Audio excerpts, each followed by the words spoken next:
اور تم سے ذوالقرنین کے بارے میں دریافت کرتے ہیں، کہہ دو کہ میں اس کا کسی قدر حال تمہیں پڑھ کر سناتا ہوں۔ ہم نے اس کو زمین میں بڑا اقتدار دیا تھا۔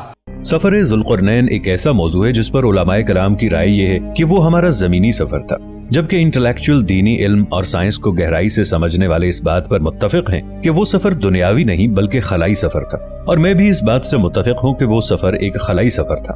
آج میں آپ کو اس سفر سے متعلق قرآنی دلائل کے ذریعے سمجھانے کی کوشش کروں گا، جسے سمجھنے کے بعد آپ حیرت کے سمندر میں گم ہو جاؤ گے۔ دوستو، ویڈیو میں آگے بڑھنے سے پہلے پاکستان کے سب سے بڑے scientific channel if T V کو سبسکرائب کر لیں اور ساتھ موجود بیل آئیکن پر کلک کر دیں۔ دوستو، اس بات میں کوئی حیرانی اور تعجب نہیں ہونا چاہیے کہ اللہ کے برگزیدہ بندے خلا کا سفر نہیں کر سکتے، بلکہ ہمارے پیارے آقا محمد مصطفیٰ صلی اللہ تعالی علیہ وآلہ وسلم کا سفر معراج اس کی بہترین مثال ہے۔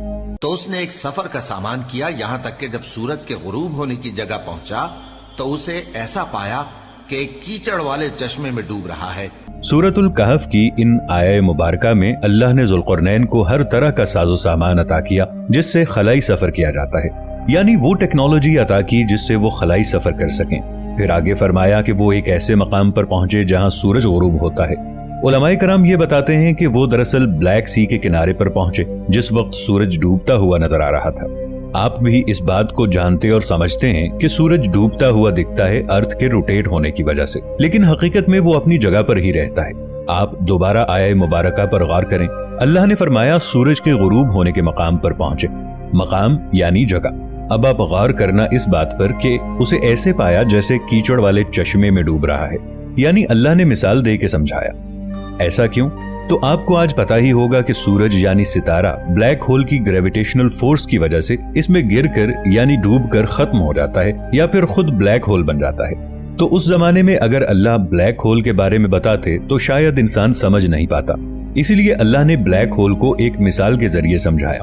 میں آپ کو یہ بات ایک اور آیت کے ذریعے سمجھاتا ہوں۔ اللہ نے سورہ واقعہ میں تاروں کی منزلوں کی قسم کھائی، تو ہمیں تاروں کی منزلوں کی قسم، اور اگر تم سمجھو تو یہ بڑی قسم ہے، جس کو میں نے اپنی پچھلی ویڈیو میں بہت ڈیٹیل سے ایکسپلین کیا ہے۔ اگر آپ نے وہ ویڈیو نہیں دیکھی تو اس کے بعد وہ ضرور دیکھیے گا، آپ کو یہ بات اور اچھے طریقے سے سمجھ آ جائے گی۔ اب آپ سمجھ گئے ہوں گے کہ ذوالقرنین دراصل بلیک ہول کے قریب کسی پلانٹ پر پہنچے تھے جہاں ایک اور قوم رہتی تھی، تو اس آیت سے ایلین لائف کی ایگزسٹنس کے بارے میں بھی اشارہ ملتا ہے۔ یہ ایک ٹرکش ویب سائٹ ہے جس پر سفر ذوالقرنین کو تفصیل سے بتایا گیا ہے۔ سب سے انٹرسٹنگ بات اس ویب سائٹ کی یہ ہے کہ انہوں نے اسپیسیفکلی یہ بتایا ہے کہ وہ سفر ہمارے ملکی وے گلیکسی میں ہی تھا اور کس کس مقام پر وہ گئے تھے۔ کافی حیران کر دینے والی نالج ہے۔ واپس آتے ہیں اپنی بات کی طرف۔ اس قوم کو حضرت ذوالقرنین نے ایمان کی دعوت دی جیسا کہ اللہ نے حکم دیا، پھر انہوں نے آگے کا سفر طے کیا۔ ہر سفر کو اللہ نے سامان سفر کہہ کر پکارا ہے، جس سے اللہ بار بار خلائی سفر کی طرف اشارہ دے رہے ہیں۔ آگے کی آیت اور واضح کر دے گی کہ یہ خلائی سفر تھا۔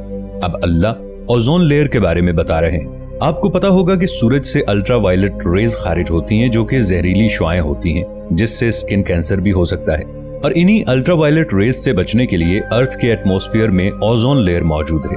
اسی بات کو ذہن میں رکھتے ہوئے اب آپ اس آیت مبارکہ کو سمجھنا۔ پھر اس نے ایک اور سامان سفر کیا، یہاں تک کہ سورج کے طلوع ہونے کے مقام پر پہنچا تو دیکھا کہ وہ ایسے لوگوں پر طلوع ہوتا ہے جن کے لیے ہم نے دھوپ سے بچاؤ کی کوئی اوٹ نہیں بنائی تھی۔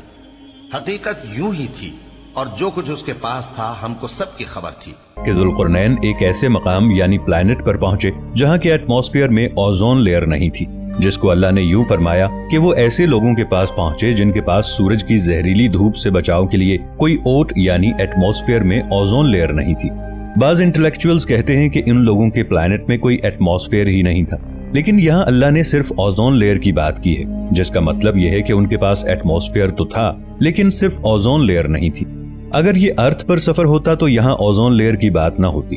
اس آیہ مبارکہ کو گہرائی سے مطالعہ کرنے والے بتاتے ہیں کہ ان لوگوں نے ذوالقرنین سے زہریلی دھوپ سے بچاؤ نہ ہونے کی شکایت کی، جس کے بارے میں نہیں معلوم کہ انہوں نے ان کو اس چیز کا کوئی حل بتایا کہ نہیں، لیکن سفر سامان اس بات کی طرف اشارہ کرتا ہے کہ ان کا مسئلہ ذوالقرنین نے حل کر دیا تھا۔ باقی حقیقت اللہ ہی بہتر جانتا ہے۔ پھر انہوں نے ایک اور سفر کیا کسی اور پلانٹ کا۔ یہاں آیت نمبر 92 میں اللہ نے لفظ سبابہ کا استعمال کیا ہے، جس کی اردو میں پہاڑ سے تشریح کی گئی ہے، لیکن صحابہ نے اس کی تشریح آسمانی راستوں سے کی ہے۔